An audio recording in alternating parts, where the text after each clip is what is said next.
back to the daily grind, and shout out to the full-time patrons. Make sure to hit subscribe if you're new and hit thumbs up if you're not a baby back bagel biting bitch boy, cause you know what time it is. It's full time MMA.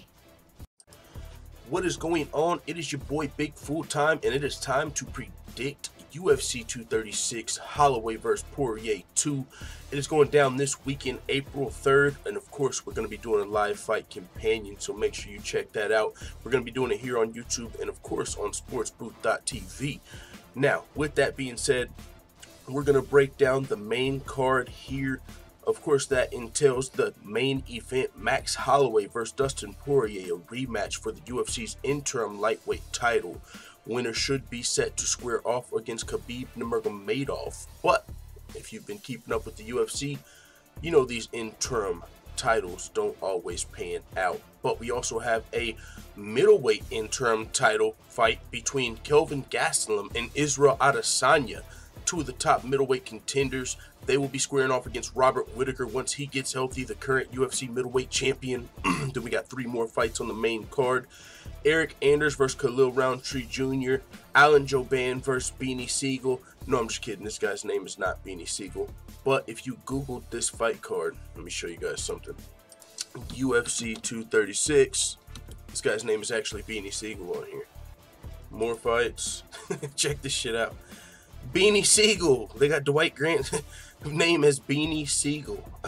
This is that's pretty funny. Alan Jouban versus Dwight Grant. And then we got Ovince St. Preux versus Nikita Krylov. It's going down this weekend. Cannot wait to watch these fights. Let's get into my breakdown and predictions of this card, man. And we'll start with the first fight of the night. Ovince St. Preux versus Nikita Krylov, two of the top light heavyweights in the world. Even though Nikita Krylov is unranked, he's definitely should be. Nikita Krylov is only like fucking 27 years old or something ridiculous, and he's 25-6 already. Like, really good record to be that young. He's been active. He hasn't been in the UFC. He lost his first fight back. He was over fighting for Fight Nights Global, and he actually lost. He used to fight for the UFC, went and fought 4 fights for Fight Nights Global. He won all of those, came back to the UFC and lost that fight, so he's still not in the rankings for that reason, but he easily could be in these rankings. Nikita Krylov, he went 4-8 in Fight Nights Global, came around, he lost via second round arm triangle to Jan Blachowicz. Now, his overall record in the UFC is 6-4, including that loss to Jan Blachowicz, but he's still got 10 actual fights in the UFC. He's going to be fighting with OSP. OSP is 2-2 in his last 4 fights. He's coming off of a unanimous decision loss to Dominic Reyes. Originally, who I was picking to win this fight, I was originally picking Ovince St. Preux. That reminds me, we need our green check, because I'm picking Nikita Krylov to win this fight. OSP, he might not be the best light heavyweight in the world, but he's definitely been a top 10 or 15 light heavyweight over the last 8 years. He can wrestle, he can submit you, he can knock dudes out, and he's been fighting against the best fighters in the world for the last damn near 10 years since he fought Gegard Mousasi in Strikeforce. On top of that, Ovince St. Preux, he actually already has a win over Nikita Krylov back in 2014, where he was able to find his signature Von Flue choke in the first round. Also, you know, looking at Nikita Krylov's record, he's lost really to all the best fighters he's faced. Like, the toughest fights of his career, Ovince St. Preux, Misha Cirkunov, and Jan Blachowicz, he lost those fights. Now, he's still young, and, you know, he's only 26 years old. I thought he was 27. He's actually only 26 years old, which is kind of insane to have 31 pro fights already. He's 10 years younger than Ovince St. Preux, which means the last time that he fought Ovince St. Preux, he was only 21 years old, and it was only his 3rd fight in the UFC. Now, I still think OSP has a great chance to win this fight for all the reasons I mentioned before. He clearly has every path to victory there is. He can knock him out, he can submit him, he can win a decision. But I think Nikita Krylov and Ovince St. Preux are on the opposite sides of their prime right now, and both of these guys are extremely dangerous and well-rounded. Either of these guys can knock you out, submit you, or beat you via decision, so it is a tough fight to call, but I'm going to give the edge to the minor, Nikita Krylov. Now, we will move on to the next fight of the night. Celebrity death match. We got Alan Jouban versus Beanie Siegel. I'm just kidding, man. That's just so funny to me. Beanie Siegel, Beans, come on, from Philly. Dwight Grant. I clicked on the Google and like it's like, what is his nickname? Like Beanie? Like, is that why they're like? I clicked on it and they said like his nickname is Beanie Man somewhere. It was crazy, dog. But anyways, aside from Beanie Siegel, I might reference him 1 or 2 times throughout my breakdown of this fight as Beanie Siegel, but it's all for comedy. It's, you know, no disrespect to Dwight Grant at all. This dude's a beast. But he's going to be fighting a guy that I believe is a little bit more of a beast. And so I am going to be picking Alan Jouban to defeat Beanie Siegel here. But with that being said, let's get into the breakdown. Alan Jouban is 2-2 in his last 4 fights. He's coming off of a second-round knockout win over Ben Saunders, and he'll be fighting his 12th fight in the UFC. His opponent, Dwight Beanie Siegel Grant, will be fighting just his 12th pro fight and is 1-1 in the UFC. He's coming off a first-round knockout win over Carlo Pederselli, but he did lose his UFC debut to Zach Atto via controversial split decision. But a lot of people felt like Dwight actually won that fight, and he could still be riding a 9-fight winning streak if that was the case, because he did enter the UFC riding a 7-fight winning streak. And it was against decent competition. So he wasn't just fighting cans outside the UFC. He was fighting guys that were like undefeated, 4-0, 5-1. Like, it wasn't just, you know, losing records and, you know, even records. He was fighting good guys, decent people. Not UFC caliber, but he was still fighting decent competition.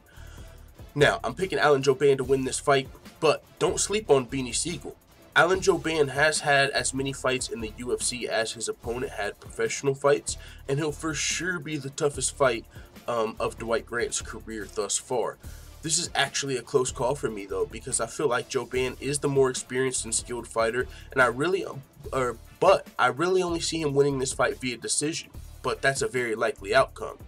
So I actually think Dwight Grant has more paths to victory here, because I think he can win this fight via knockout or decision. Now, I'm not saying that Jouban can't knock Grant out. I'm just saying that that's not as likely of an outcome as the other 3. The 3 ways I see this fight ending are Jouban by decision, Grant by KO, or Grant by decision, in that order. Therefore, I'm going to give a slight edge to Jouban, but it's a slight edge, so it'll be interesting. I am picking Alan Jouban to win the fight. Moving on to the next fight and the last fight before the title fights, we got 2 light heavyweights throwing down Eryk Anders versus Khalil Roundtree Jr. And for this fight, I am going to be picking Eryk Anders to win it. As far as the breakdown is concerned, somebody's probably going to sleep in this fight. Both of these dudes are heavy hitters and relatively new to combat sports, and they're both fighting in the light heavyweight division, which is why this fight has a lot of potential for a knockout and to be explosive. Both of these dudes, and Khalil Roundtree especially, all of his wins in the UFC have came via KO, but we have seen Eryk Anders, especially with that head kick to Tim Williams. You know, these guys can knock you out. It's no doubt about it. Eryk Anders, he's currently riding a 2-fight losing streak though, and he's 1-3 in his last 4 fights, only managing to get that win over Tim Williams, but he was a heavy favorite in that fight. And also, regardless of that though, he has been putting up good fights against the guys he lost to. He put up a good fight against Lyoto Machida, Thiago Santos, and Elias Theodorou. Usually he's fighting either on short notice or enemy territory, sometimes both. This time though, he will be at home fighting with the full camp against Khalil Roundtree Jr., who has the same record in the UFC at 3-3, but actually is overall less experienced as an MMA fighter than the Alabama Crimson Tide football player Eryk Anders. I'm taking Eryk Anders to win this fight, but I'm almost more confident in predicting the knockout than I am the winner. Khalil Roundtree shocked the world when he knocked out kickboxing legend Gokhan Saki, so he can for sure win this fight. But I'm giving the edge to the slightly more experienced fighter who, in my opinion, has a lot to prove in this fight. And also, he's not fighting on short notice or enemy territory as he's done in multiple of his losses to date. All 3 of Khalil Roundtree's wins have came via first-round knockout, so there are unanswered questions as far as his cardio and ability to win a fight via submission or even a decision at this point. But I know Anders not only can win via knockout or decision, I also know he's a dog, and he won't give up or quit until there's nothing left in the tank. So I'm going to give him the edge in this fight. That's one thing, even if he has lost fights, that it's been the type of losses where you still earn respect. Because, you know, you took the fight on short notice, you're fucking dog tired, and you're still out there trying to slug it out, and just, if you're going to lose, you're going to lose. But it is what it is. You go out on your shield. Like Eric Anders, he's a fucking warrior, and I like that. So I'm giving him the edge in this fight. But like I said, Khalil Roundtree Jr. could for sure knock this dude out. He knocked out a kickboxing legend, Gokhan Saki. But hey, we'll see what happens. I'm taking Eric Anders. Now let's get to the first title fight of the night: Kelvin Gastelum versus Israel Adesanya. Pretty sure I'm going to be taking Israel Adesanya to win this fight. Let's get to the breakdown. This fight, Kelvin Gastelum, he's currently riding a 2-fight winning streak over Michael Bisping and Jacare, two of the best middleweights in the world, but arguably a little past their prime. And also, he fought Bisping in November of 2017. So, I mean, that was November, so it was almost, it just seems a while ago, you know, since we're in 2019, and that was 2017. But it is what it is. It was still, over the former champion Michael Bisping, a big win. Since then, he's came back, beat Jacare via split decision. That was a really close fight. Gastelum, though, is 4-1 since coming to middleweight, also holding wins over Tim Kennedy, Johnny Hendricks, but he lost to former middleweight champion Chris Weidman. Adesanya, on the other hand, is undefeated and 5-0 in the UFC, coming off of impressive wins over Marvin Vettori, Brad Tavares, Derek Brunson, and most recently, the GOAT, Anderson Silva. He's got a background in kickboxing, so he's an elite striker, but also he's got great takedown defense, which is why it's so hard for me to see Kelvin Gastelum winning this fight. Kelvin does have 13 fights in the UFC to Adesanya's 5, but Adesanya has a style that is, I feel like, a really tough matchup for Kelvin Gastelum, unless he can find the knockout or takedown, both of which are extremely hard to do to a guy like Israel Adesanya. With that being said, I have to pick Israel Adesanya to win for these reasons. He's a little less experienced overall, and when you really break it down, he's got a background in striking, and Gastelum has a background in wrestling, which plays in Gastelum's favor. I mean, ideally, normally, at the highest level in MMA, the grappler has a great chance to beat the striker. They take him down, and that's where their bread and butter is. But there's different variables in this fight. Gastelum is, of course, a smaller middleweight. He came up from welterweight, which that's not a huge problem. It's not like he's going to be super undersized in this fight like he was in the Weidman fight, because Israel Adesanya is also a smaller middleweight. So that's not as much of a problem. But it would be a lot better if Gastelum was Weidman's size, if he was planning on using his wrestling in this fight. Now, with that being said, also another variable, Gastelum doesn't rely on his wrestling as much as you might think, you know, to have a background in wrestling. It's almost like Justin Gaethje, to the point where he has it, but he almost prefers to stand and fight that way. And Adesanya is one of the best strikers in the game. Another variable, Adesanya has amazing takedown defense. So it's not just grappler versus striker, because there's so many variables in this fight per se. So that's why I'm still giving the edge to Adesanya. I'm not just going with the grappler over striker, because Adesanya, he's got elite striking. It's going to make it hard to knock him out. And also his takedown defense. I just don't see Gastelum being able to get him down or keep him down long enough to win the fight. Now, the fact that Gastelum has more than double the UFC experience, he's got 13 fights in the UFC to Adesanya's 5, and he has a background in grappling, it does give me a little bit of cause for pause, to where I can't just, you know, pick Adesanya hands down, no chance. Gastelum still, of course, has a chance to win this fight, but I got to give the edge to Adesanya. But there are a couple of cause for pause. Like I said, he is, when you think about who's a little more well-rounded in this fight, you probably might give the edge to Gastelum at this point in their careers, and also the experience in the UFC is a big deal. But Adesanya, I think he's just a bad matchup sort of kind of like Chris Weidman, but even in a different way, right? Because Chris Weidman, he's a bad matchup for a lot of guys with his grappling ability at middleweight. Adesanya, like if his takedown defense wasn't so good, people might have a better chance at beating him. But this dude is not easy to take down at all.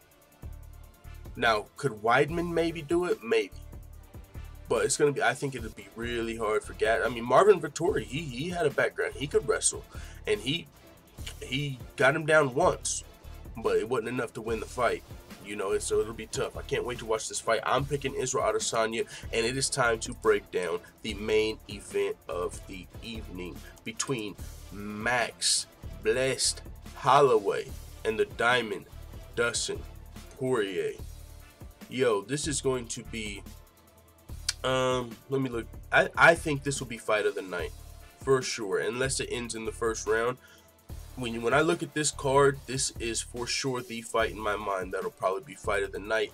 And I talked about this in one of my previous predictions. You know, there's some fights on paper where if you were to just look at all the fights that were going to be made in the upcoming year and guess which ones could be fight of the year, you would pick fights like Justin Gaethje, Edson Barboza, or fights like Max Holloway, Dustin Poirier. So not only do I think this might be the fight of the night, this has potential to be one of the fights of the year. That's how good these guys are, and that's their style. I cannot wait for this fight. And going into this fight, I originally thought I was going to be just picking Max Holloway just to win. Dustin Poirier, I know he's really good, but I can't pick against Max. But really, the more I look at it, and the more I looked at it, and just, as much as I love Max Holloway, he's not only one of my favorite fighters of all time, he was in one of my favorite MMA moments, fights of all time, and he made it happen. It was him versus Ricardo Lamas, and so that's why he'll always be one of my favorite fighters of all time. But god damn, I don't mean you're invincible. Dustin Poirier is a motherfucking killer, you guys. Oh my god, he's so fucking good. Now, as far, you know, I don't want to look past this at a Khabib matchup because Khabib is also a killer, and you know, but when you're talking about Max Holloway versus Dustin Poirier, man, like at first I was like, I don't know how you pick against Max, and now I'm like, I don't know how you pick against Dustin. Like this fight is so good, and I'm going with, and I think Dustin's probably going to be the underdog because he's not coming in as the champion. But this is going to be like a diamond in the rough type situation. Like Dustin Poirier rose through the fucking, literally the rough. You know who he's been fighting? Justin Gaethje, Eddie Alvarez, Anthony Pettis. That's the fucking roughest it gets. Max Holloway?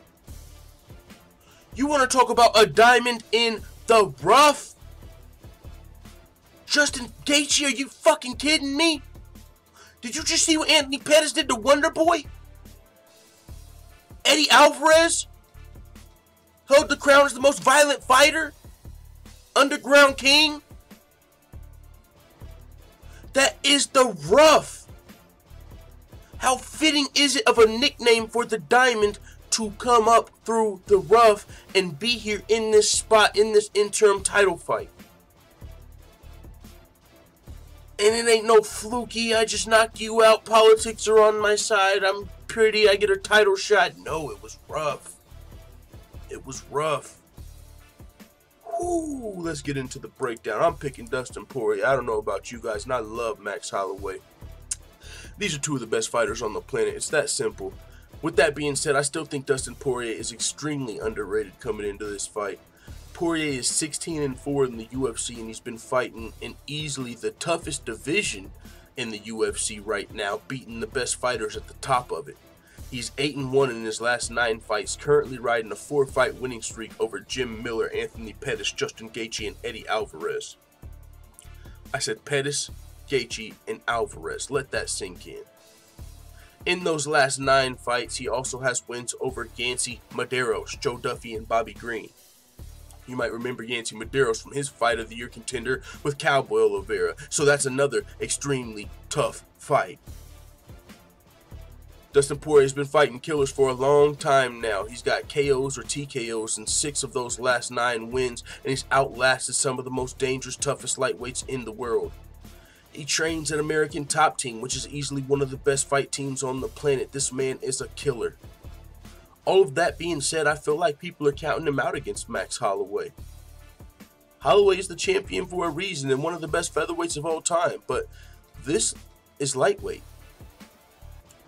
And with that being said, Holloway, you know, he's willing to put himself in dangerous situations a lot of the times in order to put on a show. And that could be extremely dangerous in this fight against Dustin Poirier, who has finished some of the toughest fighters on the planet. If you asked me who I thought was the most technical striker in this fight, I would probably lean Max Holloway. But that's just because of his kickboxing background. Even if he does have a slight edge standing, it's not by much, and you could debate who's more well-rounded because Poirier trains with the American Top Team, but Max Holloway is a champion for a reason. This fight is so hard for me to pick because I really think Dustin Poirier has a good chance to win, but I don't want to pick against Max because not only is he one of my favorite fighters of all time, but he also broke the Drizzy curse. He did break the Drake curse, which is crazy. No, but seriously, it's hard to pick against one of the best fighters in the world, but I think people are asleep on Dustin Poirier, and we just saw a champion go to a new weight class and got knocked out, and that was with the help of EPO.